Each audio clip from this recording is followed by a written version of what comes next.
Avant de nous plonger dans cette sombre histoire, abonnez-vous à la chaîne dès maintenant, pour ne rien manquer des récits mystérieux, des secrets enfouis et des histoires qui n'auraient jamais dû être révélées. Dites-moi maintenant dans les commentaires, d'où regardez-vous?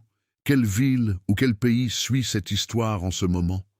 Les grilles de fer ne grinçaient que lorsque le vent du nord balayait la vallée. Ce n'était pas un bruit fort, mais un grondement métallique et constant, comme une complainte ancestrale restée sans réponse. Le domaine des Dartois, isolé au milieu des collines humides de la campagne française, se dressait là depuis plus d'un siècle, préservé du progrès et évité par les habitants des villages voisins.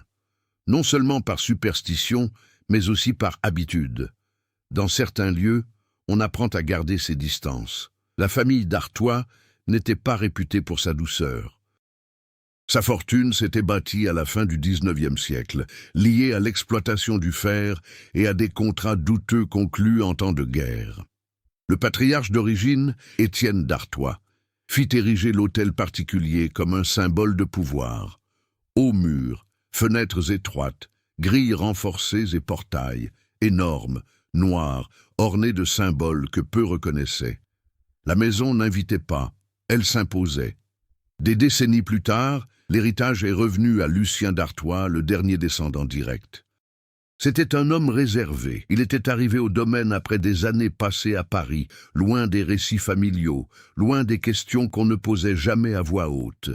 Il s'habillait trop simplement pour quelqu'un d'aussi riche, et son regard trahissait une inquiétude constante, comme s'il entendait toujours quelque chose que les autres n'entendaient pas. Lucien n'est pas revenu par nostalgie. Il est revenu par nécessité. Le testament de sa mère était clair. La vente de la propriété ne pouvait avoir lieu qu'après 6 mois de résidence continue dans le manoir. Sans exception, sans intermédiaire. L'exigence paraissait absurde, mais la somme en jeu justifiait tout inconvénient. Il franchit les grilles par un matin gris, accompagné seulement d'un avocat silencieux et d'une valise bien trop petite pour quelqu'un qui comptait y rester aussi longtemps. Dès que les grilles se refermèrent derrière lui, le silence devint pesant. Ce n'était pas un silence absolu, mais plutôt comme si la maison respirait doucement, comme en attente. L'antagonisme ne s'est pas manifesté sous la forme d'une personne, du moins pas immédiatement. Le manoir portait des marques évidentes d'abandon, une épaisse couche de poussière, des meubles recouverts de draps jaunis, de longs couloirs où la lumière peinait à effleurer le sol. Pourtant, rien n'était cassé. Rien n'avait été vandalisé, tout était resté exactement à sa place, comme si quelqu'un s'était levé un instant et n'était jamais revenu. Lucien commença à le remarquer dès les premiers jours. La vaisselle était soigneusement rangée dans la cuisine. Les livres étaient marqués de pages cornées. Une horloge murale fonctionnait encore, avec seulement quelques minutes de retard, comme si le temps avait hésité, sans s'arrêter. Le personnel local refusait de rester après le coucher du soleil. Le jardinier ne venait que le matin. La gouvernante avait accepté le poste à une condition bien précise, ne jamais monter au 2e étage. Interrogée, elle détourna le regard et répondit simplement que cette partie de la maison n'avait plus besoin d'être entretenue. Les nuits étaient pires. Lucien se réveillait toujours à la même heure, 3h17. Aucun bruit ne pouvait le tirer du sommeil, aucun cauchemar précis. Seule la certitude d'être observé le hantait. En se levant, il constata que des portes entr'ouvertes, alors qu'il se souvenait les avoir fermées, étaient restées ouvertes, et il découvrit des empreintes de boue sèche dans le couloir intérieur, trop petites pour des bottes d'adultes, trop grandes pour des animaux ordinaires. Il commença à explorer la maison pendant la journée, cherchant à anticiper les explications avant que la peur ne se concrétise. C'est alors qu'il découvrit le premier indice qui lui fit comprendre qu'il n'était pas simplement confronté à un abandon. Une pièce fermée à clé au fond du 2e étage, dissimulée derrière une vieille tapisserie. La serrure était récente, bien plus récente que le reste de la maison. Lucien ne pouvait pas l'ouvrir. Les tensions s'exacerbèrent lorsqu'une lettre arriva dans le courrier local sans adresse d'expéditeur. À l'intérieur, il n'y avait qu'une phrase manuscrite. Les grilles n'ont pas été conçues pour empêcher les étrangers d'entrer. Elles ont été conçues pour retenir quelque chose. À partir de ce moment, le conflit cessa d'être silencieux. Des objets commencèrent à se déplacer. L'horloge s'arrêta complètement. Le vent refermait les grilles d'elles-mêmes, avec une force telle que l'écho résonnait dans toute la propriété. Et un matin, Lucien découvrit de profondes marques sur le fer, comme si quelque chose avait tenté de s'échapper, ou entrer. Il comprit, sans toutefois le saisir pleinement, que sa présence n'était pas neutre. La maison réagit, l'histoire réagit, et ceux qui étaient restés silencieux pendant des décennies semblaient désormais conscients que quelqu'un, enfin, y prêtait attention. Les 6 mois avaient à peine commencé, et quelque chose ne pouvait plus attendre. L'hôtel particulier des Dartois ne se dévoilait pas d'emblée. Chaque couloir semblait exiger une attention différente, comme si l'espace mettait à l'épreuve celui qui le traversait. Le jour, la lumière naturelle pénétrait difficilement par les hautes et étroites fenêtres, projetant des traînées irrégulières sur le sol. La nuit, la maison se transformait en un organisme clos, où l'air semblait circuler de lui-même. Lucien commença à explorer les pièces avec méticulosité. Non par curiosité, mais par nécessité. Il lui fallait comprendre les lieux avant d'en être englouti. Chaque pas était calculé, chaque porte ouverte avec prudence. Le 2e étage demeurait le point le plus difficile à franchir, non par peur immédiate, mais à cause de la nette impression qu'il y régnait des règles tacites. Le village le plus proche se trouvait à près de 5 kilomètres. Petit, ancien, avec ses maisons de pierre et ses ruelles étroites, il semblait figé dans le temps. Lucien commença à s'y rendre plus régulièrement, non pour se mêler aux autres, mais pour observer. Les habitants parlaient peu, et lorsqu'ils le faisaient, ils évitaient les noms propres. Le manoir était simplement désigné comme la propriété, ou l'endroit dans la vallée. C'est là qu'il l'a rencontré.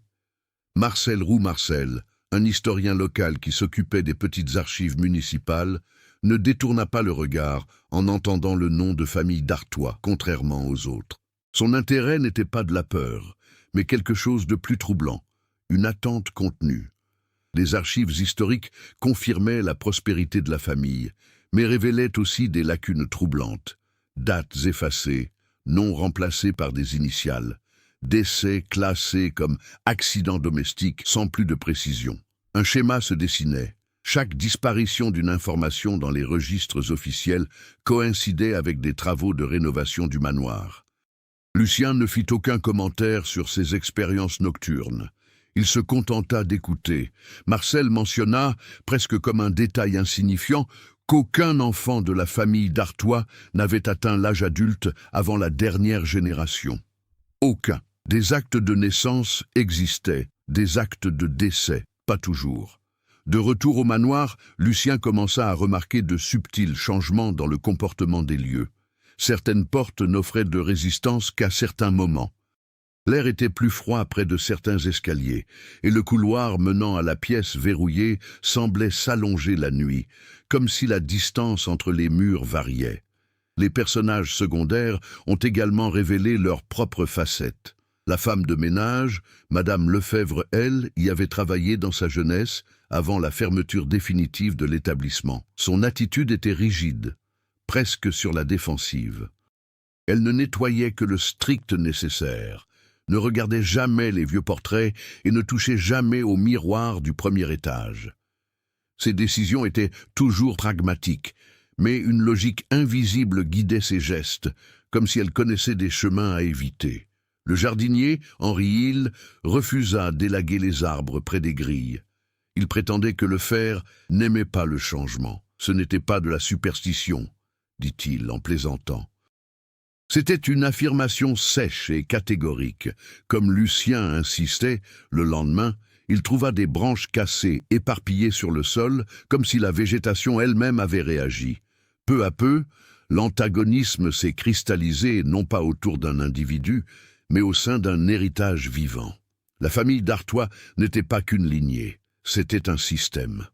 Un ensemble de décisions accumulées, de silences tus et de limites imposées avec une violence insidieuse. Le manoir ne conservait pas les souvenirs, il les exécutait.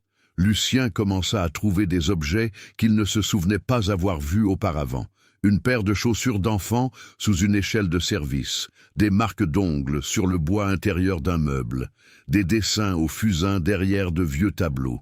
Aucun ne semblait récent, aucun ne semblait fortuit. La pièce fermée à clé était devenue une véritable obsession. Il essaya différents horaires, différents outils, toute sa force physique. Rien n'y fit. Mais un matin, alors qu'il marchait dans le couloir sans but précis, il perçut un bruit de l'autre côté de la porte. Ce n'était pas un son continu, mais une séquence irrégulière, comme des doigts tapotant le bois de l'intérieur, cherchant à identifier la personne dehors. Lucien ne céda pas. Il resta là, immobile, jusqu'à ce que le bruit cesse. Le lendemain matin, elle découvrit le dossier personnel de sa mère dans une pièce oubliée. Parmi des documents ordinaires se trouvait un mince carnet aux pages presque détachées. Aucune explication directe, juste des listes de noms, de dates et une phrase répétée à la fin de chaque page. Tant que les portes restent fermées, l'équilibre est maintenu. Lucien comprit qu'il n'enquêtait pas seulement sur le passé. Il faisait partie d'un mécanisme qui exigeait de la continuité. Et toute mauvaise décision aurait des répercussions bien au-delà de sa personne. Cela affecterait tout ce qui se trouve à l'intérieur de ses portes. L'équilibre évoqué dans le carnet ne put résister à la curiosité de Lucien. Dès l'instant où il commença à errer dans le manoir aux premières lueurs du jour, quelque chose changea. Non pas brutalement, mais progressivement, comme une pression qui s'accumule avant de faire céder une structure ancestrale. La 3e semaine, les barrières commencèrent à s'ouvrir d'elles-mêmes à l'aube, ne laissant apparaître qu'un mince pan de route déserte. Lucien tenta de les verrouiller avec de nouvelles chaînes épaisses. Le lendemain matin, il constata que le métal était tordu, comme soumis à une force irrégulière et discontinue. Aucune trace d'outil, aucun signe d'effraction. Le village réagit avant même qu'il ait pu dire un mot. Les habitants commencèrent à éviter le sentier de la vallée. Marcel, l'historien, fut le seul à l'interpeller, lui demandant directement si quelque chose avait été trafiqué au 2e étage. Lucien ne répondit pas, mais le silence en disait long. Marcel se retira, interrompant brusquement la conversation, comme quelqu'un qui réalise trop tard qu'il est allé trop loin. Dans le manoir, le conflit commença à se manifester par des conséquences matérielles. Un miroir tomba sans qu'aucune personne ne l'ait touché, se brisant aux pieds de Lucien. Aucun reflet ne se brisa car il n'y avait aucun reflet. Le verre ne montrait que le vide, même lorsqu'il se tenait devant lui. Madame Lefebvre a démissionné le même après-midi, sans donner d'explication. Elle a simplement laissé la clé sur la table de la cuisine et est partie sans dire au revoir. Quelques heures plus tard, Lucien a trouvé la porte de derrière ouverte, chose qu'elle n'aurait jamais permise. Le vent soufflait librement dans la maison, modifiant les sons, faisant bouger les rideaux et créant une sensation constante de mouvement périphérique. Sans personnel, Lucien s'occupait des tâches les plus élémentaires. Il descendit à la cave chercher du bois et y découvrit un lieu qui ne figurait sur aucun plan. Un étroit couloir, dissimulé derrière de fausses étagères. L'air y était plus chaud, plus lourd, et les murs portaient des marques verticales, comme si quelque chose y avait été traîné à plusieurs reprises. Il n'entra pas à ce moment-là. Il ferma la porte et monta à l'étage. Cette nuit-là, le bruit commença distinctement. Des pas au 2e étage réguliers, sans hâte. Nul ne cherchait à les dissimuler. Lucien monta l'escalier à la lumière d'une lampe torche, sentant le poids de sa décision à chaque marche. Le couloir semblait plus court, mais les portes étaient dans des positions différentes. Certaines, toujours closes, étaient maintenant ouvertes, révélant des pièces vides, à l'exception de marques circulaires au sol, comme si de lourds meubles venaient d'être déplacés. La pièce fermée à clé était différente, le bois présentait de nouvelles fissures. La serrure était chaude au toucher. Lucien n'essaya pas de l'ouvrir. Il recula. Le lendemain, il rencontra de nouveau Marcel, cette fois aux archives. L'historien semblait épuisé. Il expliqua que de vieux documents disparaissaient d'eux-mêmes des rayonnages. Des papiers mentionnant la famille d'Artois avaient été réduits en poussière, sans aucune trace d'humidité ni d'incendie. C'était comme si la documentation elle-même se corrigeait. L'après-midi, Henri se présenta sans y être invité. Il n'entra pas dans la maison. Il resta près du portail, observant la ferronnerie avec une attention inhabituelle. Il ne prononça qu'une seule phrase avant de partir. « Ils peuvent sentir quand quelqu'un tente de changer de cap. » Lucien comprit que le conflit ne se limitait pas au manoir. Il s'étendait. Le monde extérieur réagissait. Les gens prenaient leur distance. Les archives étaient effacées. Toute tentative d'enquête provoquait une réaction proportionnée, jamais exagérée, mais toujours précise. La tension atteignit un nouveau paroxysme lorsque Lucien décida d'explorer le couloir secret du sous-sol. Il n'emporta que sa lampe torche et une barre de fer. L'espace débouchait sur une pièce circulaire, sans fenêtre, dont le sol était couvert de symboles gravés à même la pierre. Au centre, un objet était enveloppé dans un épais tissu et ligoté avec de vieilles cordes. Avant même qu'il puisse le toucher, il entendit un bruit au-dessus de lui, pas des pas. Quelque chose de plus lourd, qui se déplaçait lentement sur le sol de la maison, comme si cela descendait vers lui. Lucien éteignit la lampe torche. Le son s'est arrêté. Lorsque la lumière se ralluma, l'objet au centre de la pièce fut partiellement dévoilé. Un fragment de métal sombre, travaillé selon le même motif que les grilles extérieures. Il le reconnut immédiatement. Ce n'était pas un élément décoratif, c'était une pièce du mécanisme. De retour à l'étage, il découvrit des marques sur le sol qui n'étaient pas là auparavant.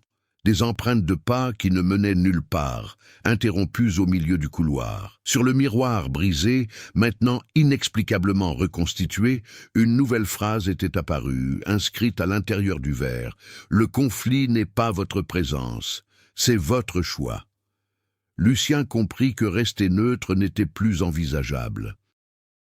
Chaque action, chaque recul, chaque tentative de comprendre sans intervenir modifiait irrémédiablement l'équilibre et la maison commençait à exiger une réponse. Le temps se mit à se comporter différemment au manoir des Dartois, non pas de façon manifestement surnaturelle, mais de manière fonctionnellement irrégulière. Les horloges n'indiquaient pas la même heure. Le soleil semblait se coucher plus tôt dans la vallée, tandis qu'au village, le jour suivait son cours normal. Cette subtile différence créait une urgence silencieuse. Quelque chose clochait, et Lucien était le seul point d'ancrage au cœur de cette déviation. La première intrigue secondaire s'est concrétisée avec la disparition de Marcel. Lucien l'apprit par hasard, en se rendant aux archives municipales et en trouvant le bâtiment fermé en pleine semaine. Un simple avis indiquait un congé d'une durée indéterminée pour raisons personnelles. Personne au village ne savait quand Marcel avait été vu pour la dernière fois. Son absence ne suscita aucune inquiétude. C'était comme si la mémoire collective avait été légèrement remaniée pour accepter cette disparition comme un événement naturel. Ce n'était pas une coïncidence. De retour au manoir, Lucien découvrit dans le bureau un livre qui n'y avait jamais été. Reliure en cuir rigide, sans titre. À l'intérieur, des comptes rendus détaillés des décisions prises par les membres de la famille Dartois au fil des générations. Ce n'étaient pas des confessions, mais des justifications. Chaque choix violent s'accompagnait d'une explication pragmatique, toujours avec le même objectif, préserver l'équilibre de la vallée. L'une de ces entrées mentionnait un accord informel avec les autorités locales, permettant que certains événements ne soient jamais consignés officiellement. Une autre décrivait l'utilisation d'enfants comme point d'ancrage. Ce terme n'était pas expliqué, mais il apparaissait à plusieurs reprises, associé au deuxième étage et aux grilles en fer. La deuxième intrigue secondaire concernait Henri. Le jardinier revint inopinément au crépuscule, visiblement bouleversé. Il expliqua que les arbres près de la limite de propriété dépérissaient de l'intérieur. La sève fonçait avant d'atteindre les branches, comme si quelque chose aspirait bien plus que de simples nutriments. Il essaya de couper une des racines exposées et découvrit du métal mêlé à la terre, des fragments identiques à ceux que Lucien avait vus à la cave. La terre et le fer étaient intégrés. Cette découverte a définitivement établi le lien entre les environnements extérieurs et intérieurs. Le manoir n'était pas un édifice isolé. Il constituait le noyau d'une structure qui s'étendait sur le sol, à travers les arbres. le long des anciens sentiers de la vallée. Toute instabilité en ce point se propageait. La troisième intrigue secondaire se déroulait à l'intérieur même de la maison. La pièce verrouillée commença à se manifester sans qu'on l'ouvre. De légers coups le jour, de longs grattements la nuit. Ils ne cherchaient pas à attirer l'attention. Ils faisaient sentir leur présence. Un matin, Lucien trouva une feuille de papier glissée sous la porte. Un dessin d'enfant au fusain, des portes ouvertes et des silhouettes surgissant de toutes parts. Certaines étaient sans visage. La pression du temps s'intensifia lorsque Lucien découvrit un vieux calendrier dans les archives personnelles de sa mère. Les dates encerclées indiquaient des périodes d'entretiens, toujours tous les 25 ans. Le dernier avait eu lieu exactement 24 ans auparavant. Il ne restait que quelques mois. Les intrigues secondaires commencèrent à converger. La disparition de Marcel coïncida avec l'activation du couloir du sous-sol. Le dépérissement des arbres accompagna les manifestations au deuxième étage. Le registre indiquait clairement que chaque fois que quelqu'un tentait de rompre le schéma sans assumer le rôle prévu, le système réagissait par des remplacements silencieux. Lucien comprit que son rôle n'était pas le fruit du hasard. On ne l'avait pas appelé au manoir par héritage affectif, mais par nécessité structurelle. L'équilibre exigeait un responsable, un médiateur ou un sacrifice pratique. La complexité s'est accrue avec la révélation finale de l'intrigue secondaire. Une lettre dissimulée dans le papier peint de la chambre parentale, écrite par sa mère quelques jours avant sa mort. Point d'adieu. Juste des instructions claires. Elle affirmait n'avoir jamais cru que le système fût juste, mais seulement efficace. Et que le seul moyen de briser ce cycle n'était ni d'ouvrir les portes, ni de les maintenir fermées, mais supprimer ce qui les a rendus nécessaires. Il n'a pas expliqué de quoi il s'agissait. Le temps s'écoulait à l'intérieur du manoir. Les nuits raccourcissaient. Les bruits devenaient incessants. La pièce fermée à clé commençait à dégager de la chaleur. Le fer des grilles vibrait même sans vent. Les intrigues secondaires étaient complètes. Aucune ne pouvait être ignorée sans entraîner l'effondrement de l'ensemble. Lucien n'avait plus besoin de rechercher le conflit. Il devait choisir comment y faire face, et ce qu'il était prêt à perdre en le faisant. Le tournant n'a pas commencé par le bruit. Il a commencé par l'absence. Ce matin-là, Lucien descendit le couloir principal et remarqua que le cliquetis incessant du fer avait cessé. Les grilles, qui vibraient même sans vent, étaient immobiles. Le silence était trop profond pour être rassurant. Aucun craquement, aucun grincement, le moindre bruissement, le moindre mouvement de la maison qui se réajustait.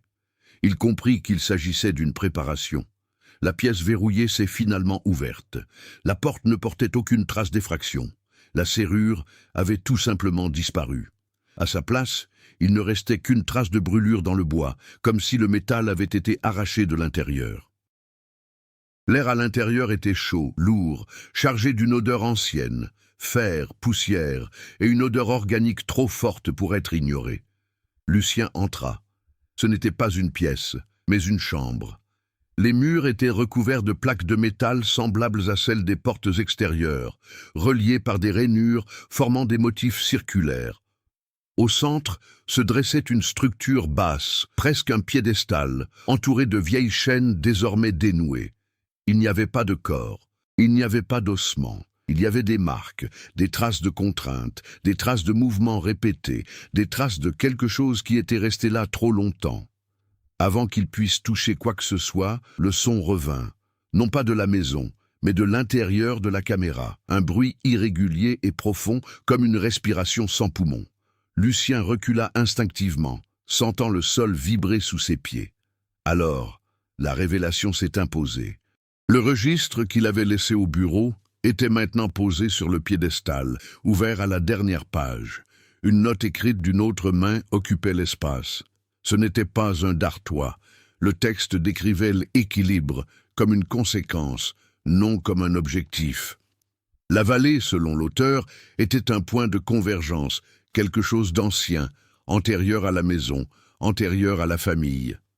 Les grilles ne protégeaient pas le monde extérieur. Elles protégeaient la vallée d'elle-même. La famille d'Artois avait été choisie non pour ses mérites, mais pour ses dispositions.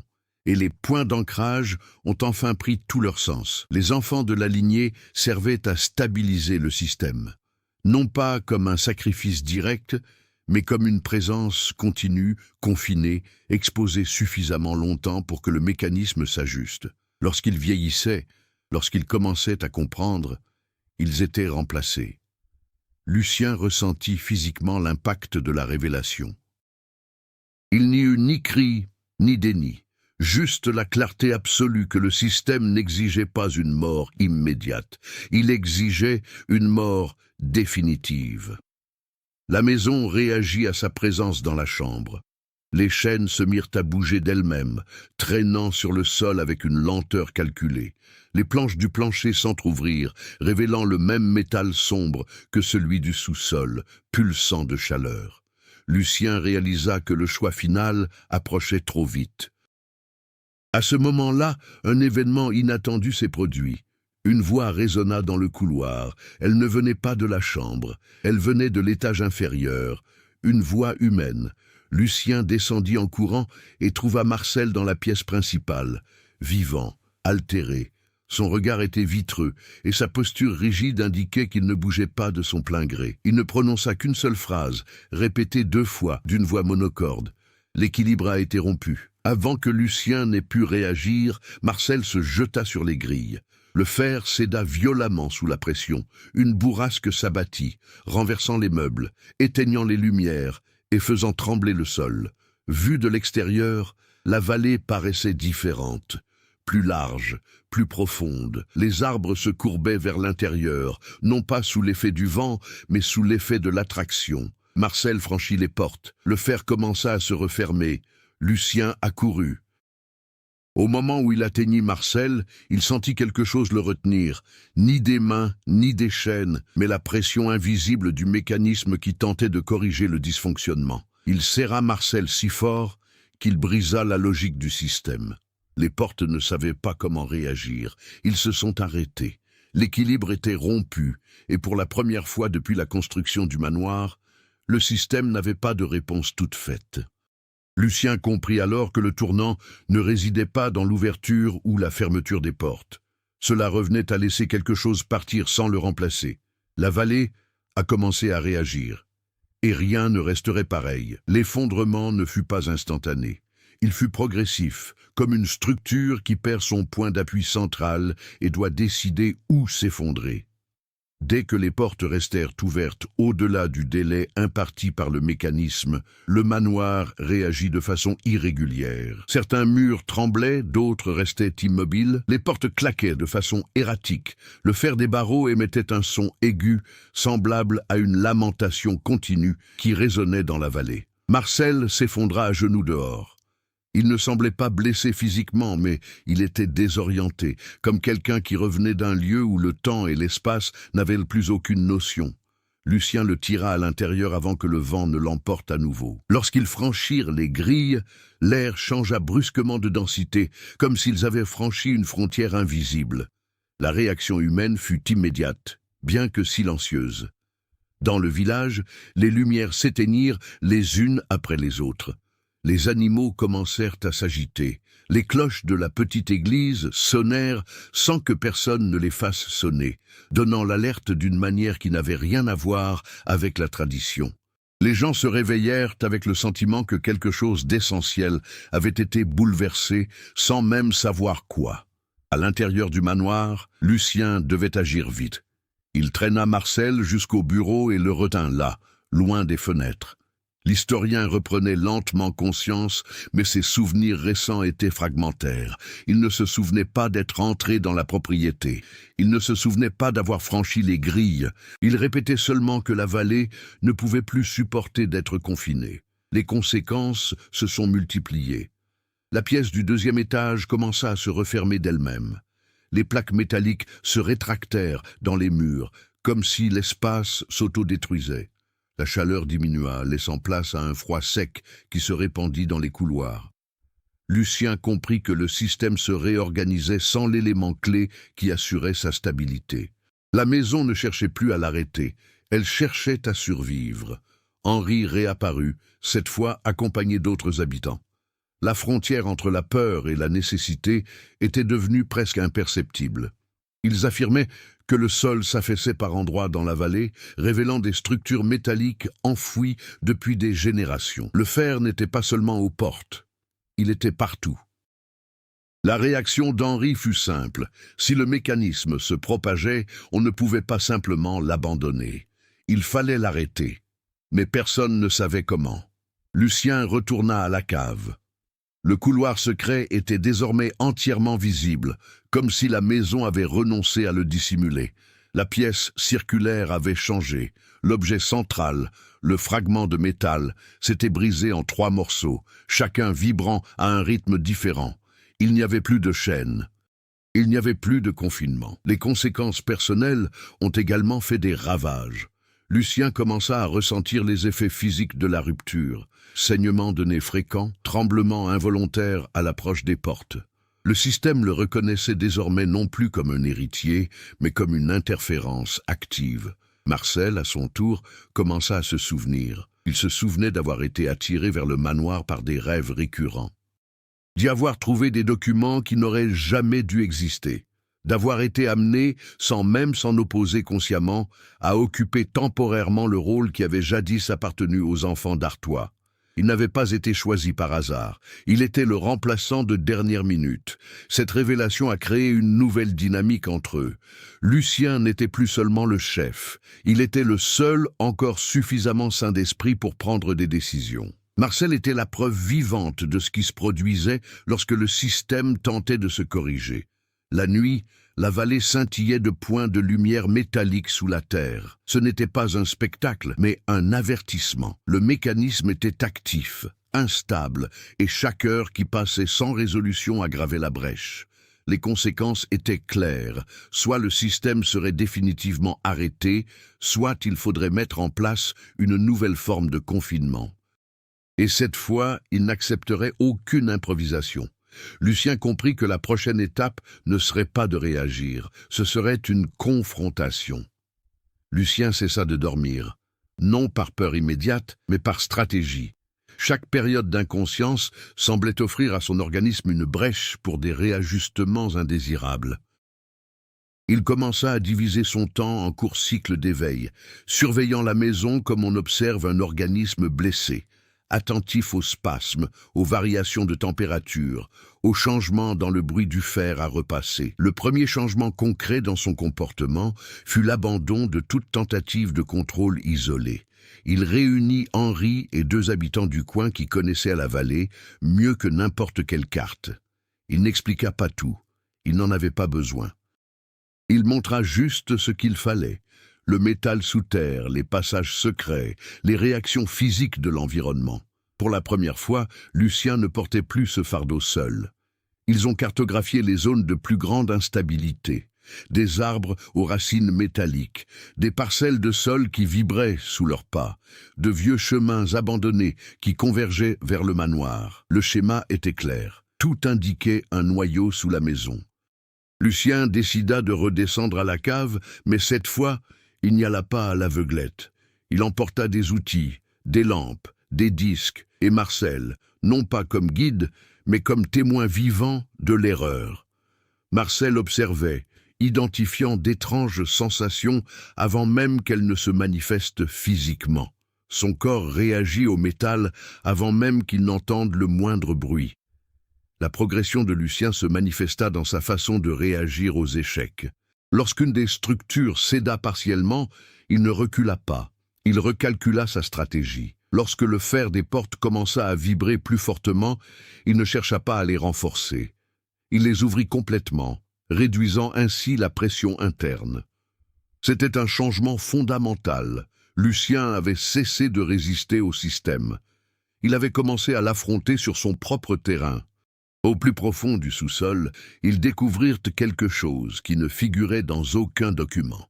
Des fondations antérieures à la construction du manoir. Des pierres anciennes, gravées de symboles semblables à ceux du métal, mais dans une langue primitive.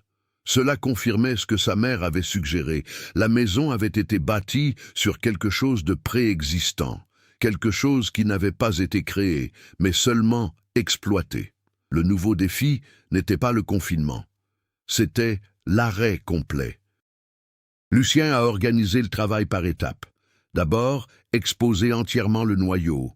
Ensuite, couper les connexions dispersées dans la vallée. Enfin, s'occuper de ce qui restait une fois le système hors service. Chaque décision comportait un risque. Lors d'une fouille, Henri faillit être entraîné dans une ouverture métallique qui s'était formée dans le sol. Lucien le rattrapa sans hésiter, se blessant profondément au bras au contact direct du fer exposé. Le métal réagit à sa présence par une chaleur intense, comme s'il l'avait reconnu. Il n'a pas lâché prise. La douleur ne le fit pas reculer. Elle ne fit que confirmer ce qu'il soupçonnait déjà. Le système le considérait désormais comme un acteur à part entière. Il n'était plus seulement un héritier ou une force d'interférence, il était devenu le point de résistance. Cette nuit-là, Lucien retourna dans la salle des caméras, désormais presque plongé dans l'obscurité. L'espace était plus petit, exigu. Les parois métalliques ne luisaient plus. Au centre, il n'y avait plus qu'une cavité irrégulière dans le sol, trop profonde pour être mesurée au premier coup d'œil. Sans hésiter, Lucien s'est effondré. Là-bas, il se heurta au dernier véritable obstacle. Non pas une entité, non pas une présence consciente, mais un champ de force résiduel, entretenu par des décennies d'utilisation continue. Le système n'avait pas de volonté. Il était animé par l'inertie. Lucien utilisa les archives familiales non comme un guide, mais comme un contrepoint. Là où figuraient des instructions d'entretien, il procédait au démontage. Là où se trouvaient des symboles de stabilisation, il brisait la symétrie. Sa véritable progression s'est révélée lorsqu'il a pris la décision la plus risquée. Lucien retira le fragment de métal central restant, non sans précaution, mais avec l'intention manifeste de le briser. L'impact se propagea dans tout le manoir. La vallée réagit par un profond et long tremblement qui ne provoqua pas de destruction immédiate, mais qui changea tout. Il grimpa avec difficulté, ensanglanté, épuisé, mais conscient. Le système était complètement défaillant. Lucien ne réagissait plus par instinct.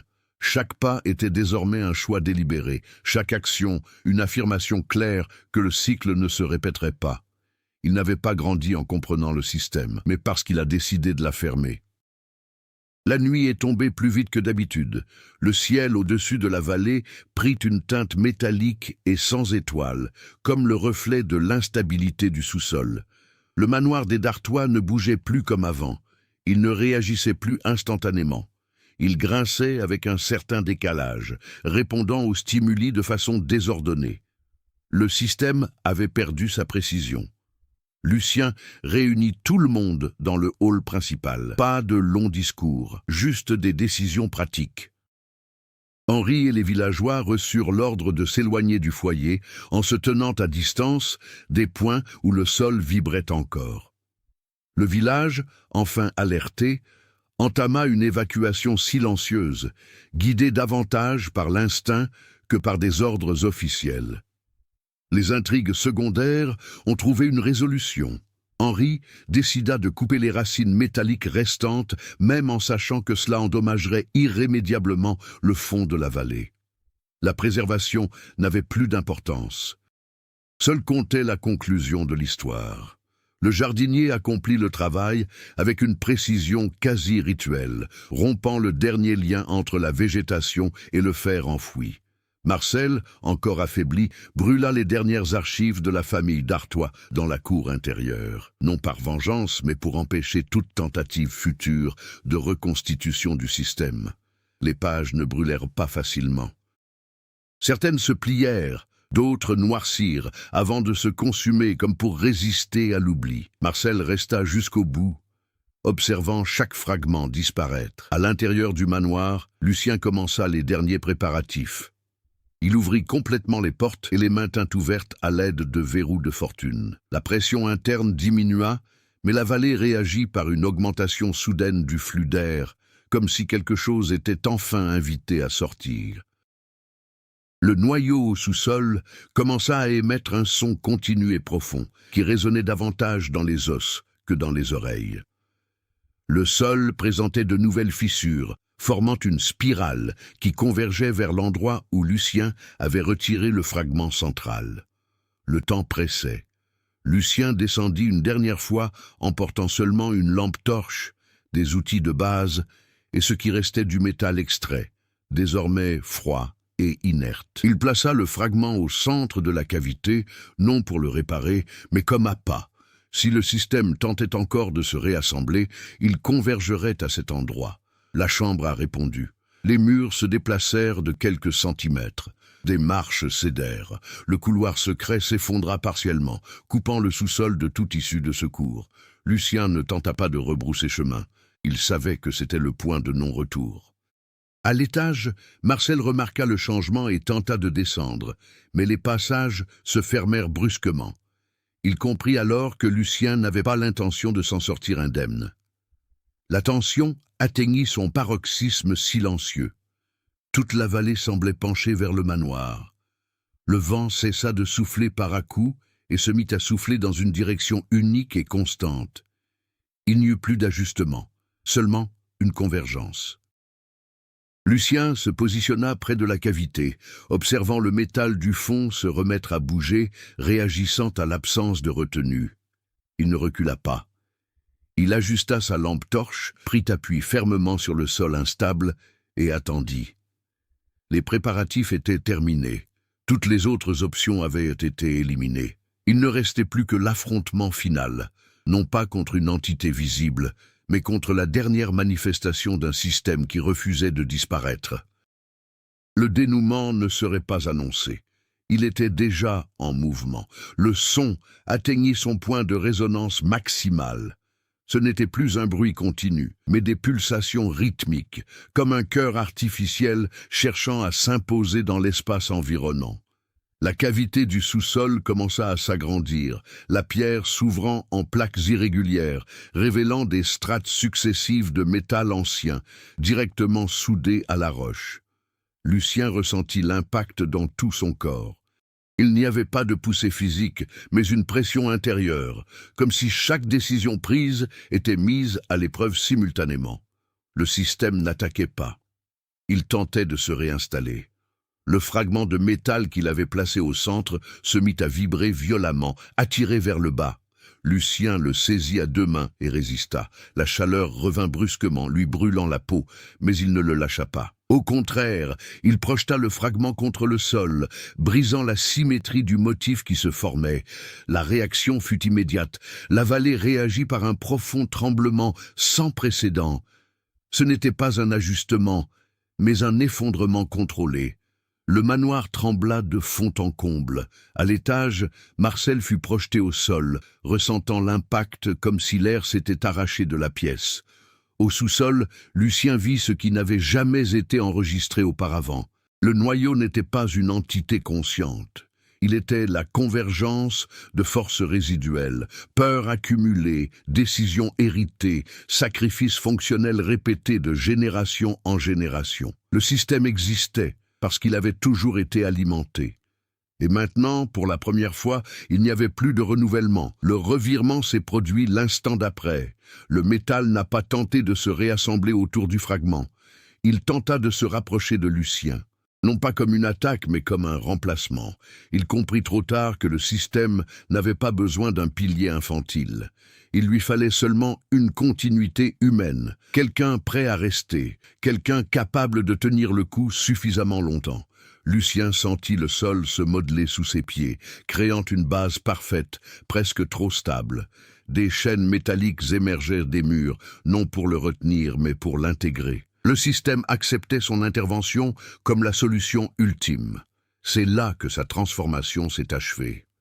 Lucien laissa tomber le fragment. Le métal tomba dans la cavité et disparut, aussitôt absorbé. Le noyau perdit son point de convergence.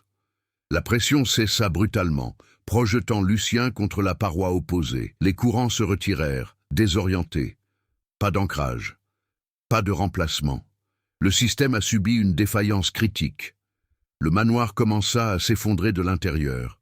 Non pas dans une explosion, mais par une désintégration progressive. Les murs métalliques se réduisirent en poussière noire, la pierre ancienne se fissura, libérant chaleur et vapeur. Le bruit cessa complètement. Lucien se releva péniblement, sentant son corps le trahir, mais conscient que la décision était prise. Il courut vers l'escalier, tandis que le sous-sol s'effondrait derrière lui, engloutissant le noyau restant. Dehors, la vallée réagit par un dernier mouvement. Les arbres perdirent leur rigidité métallique et se courbèrent comme du bois ordinaire. Le sol se stabilisa. Le vent cessa définitivement. Lucien franchit les portes au moment précis où le manoir commença à s'effondrer partiellement, englouti par ses propres fondations antiques. Il n'y eut aucune explosion, juste une disparition.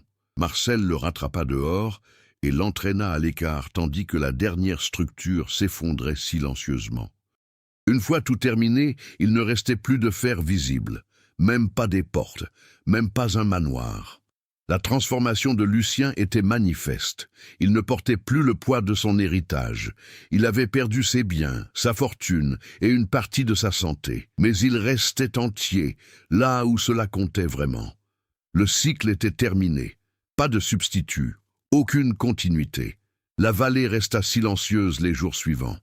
Non plus le silence oppressant qui régnait jadis sur le domaine des Dartois, mais un vide fonctionnel, comme un espace qui avait enfin cessé d'abriter ce qui ne lui appartenait pas.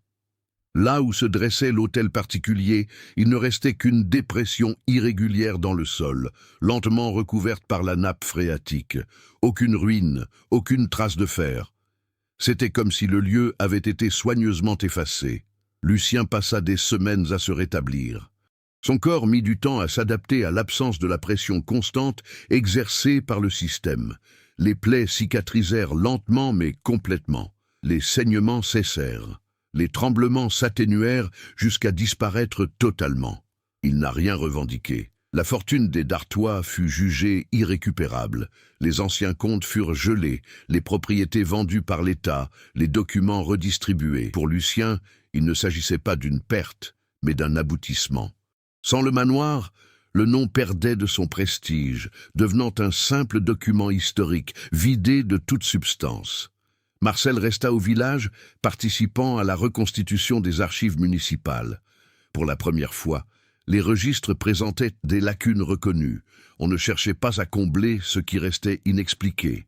Certaines dates demeuraient vierges, certains noms restaient incomplets. Le silence était désormais un choix, non plus une contrainte. Henri est retourné sur terre. Il fallut des mois pour que le fond de la vallée se stabilise complètement.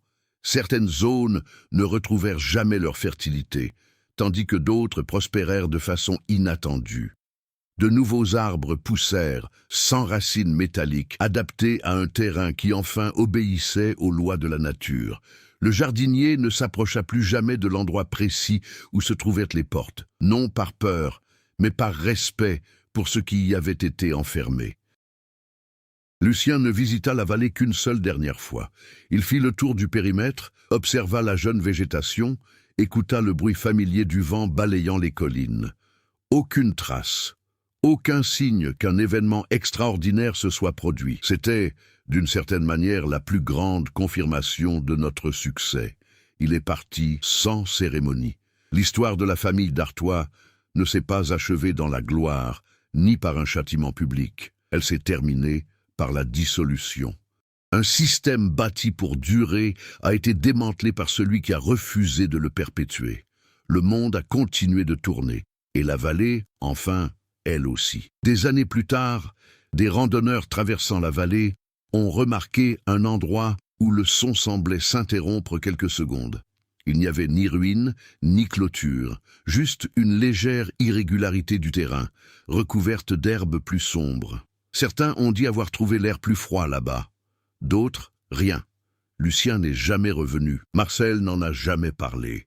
Et les grilles de fer qui jadis existaient pour contenir quelque chose d'innommable ne laissèrent aucune trace. Seulement la certitude silencieuse que tous les mystères n'ont pas besoin d'être remémorés pour rester enfouis. Maintenant que l'histoire est terminée, réfléchissez. Jusqu'où faut-il aller pour mettre fin à un cycle hérité de la force? Si vous aviez été à la place de Lucien, auriez-vous fait le même choix?